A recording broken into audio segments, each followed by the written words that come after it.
Hi, Cuifen. Thank you for coming to this interview with Human Impact Toastmasters. Now, can you introduce yourself to us? Hi everyone, my name is Cuifen. I am a compost artisan, an ecological gardener, as well as an explorer of life through the topic of food and sustainability. Wow. Well, share with us your journey with food sustainability. I first got into the term sustainability when I was in Australia. I was studying there and I went to take a 2-week course on what sustainability is all about.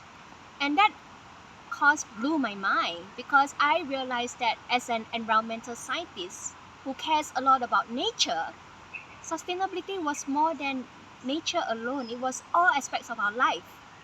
But coming out of the course, I was like, then what do I do now? Do I continue just doing what I do at work and live life as everybody else? Or do I try to do more? And I got inspired to look into food because one day as I was walking to my university, I came across a street of gardens, and these gardens is all food plants. It was saying that this is by the neighbors here, it's for the neighbors here, but you want some chili, some lime, go ahead, take some. And it's not gated. And it was all inspired by one guy, but he doesn't even need to turn up anymore because it's part of the neighborhood's culture. And I was so inspired, I wanted to bring something of it home. But for me at that point of time as a student, I thought that, well, 3 times a day I have to eat. Maybe that's how I can get started on my journey into sustainability, because I can 3 times a day make a better food choice. Now I would say that in Australia that was a way easier choice because I can choose what type of meat, what type of veggie, where was it grown by, or who is cooking my food. I can make a way better choice in Australia than in Singapore. In Singapore, if I go to the coffee shop, maybe yes, I only want to eat chicken rice, or I want to eat wonton mee, but I cannot choose a better made wonton mee or a better or chicken rice that ensured the welfare of chickens, or the welfare of the farmers. So I feel that in Singapore it is much harder to do, and I was very thankful for how it started in Australia. So for me, I think it's been a 10-year journey in Singapore, actually doing stuff that's related to food and sustainability. And part of it started because I started a community garden with my neighbors, and a lot of my neighbors were former farmers. And because of them, and also because of the garden project, I got to meet so many people out there who are also interested in food and sustainability. And they included commercial farmers, your community gardener, they included chefs, cooks, caterers, social workers, people who are in rental flats, people who need food rations, and your everyday person out there. And I realized that different people have a very different understanding of our Singapore, our daily life, the food that we eat, and there's so much to learn. And as I learn more and I do more, I started to realize that my journey into sustainability started with environment, a care for environment. But as I interacted with more people, it's not just environment, it's also caring for people. And now I'm also learning to care for myself, because what I'm learning is that when you eat better, and it's not just having 3 meals a day, but when you eat better, you have a healthier gut microbiome, you thrive as a human being, and you can do so much more as a human being. And it is the same for our nature spaces, and that's where a lot of what I learned through my community projects, I am practicing it in my own life, and I teach it when I go to schools. Wow, I never knew that food sustainability is so profound. Yeah, when you go deep into it to study it. Right. So, what is your take, Cuifen? What is your take on food sustainability in Singapore? My take, I find that it is a buzzword right now, and a lot of people like myself do not see it as a buzz thing, like it's our daily life. We see it as a human being, you have to be sustainable, and we all need to eat. So this is something that is very tied to our daily life. Why I say it's a buzz is that the government has been saying we are going green. We want to do 30 by 30. We want to go high tech. We want to do. We want to encourage farmers and all kinds of ideas, and therefore we're putting in all this money. So there is a lot of action, but I see also a lot of failures, and I also see a lot of things that is not safe. Why I say there's a lot of failures is that a lot of high-tech farms are closing, and high-tech farms were not necessarily a solution even before the government started to put in money. I saw a lot of promise in our local farms that were so-called traditional local farms. At least they were supplying to markets and supermarkets, but they are now closing down or being forced to close because high-tech has suddenly taken over as the thing to do.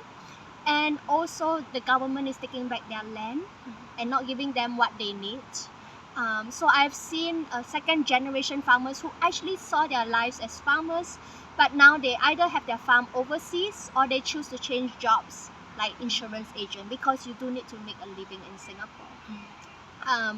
The indoor farmers, a lot of them who create all these indoor systems, first, all the external inputs are not being considered. Second, a lot of them are thinking from a point of view as an engineer.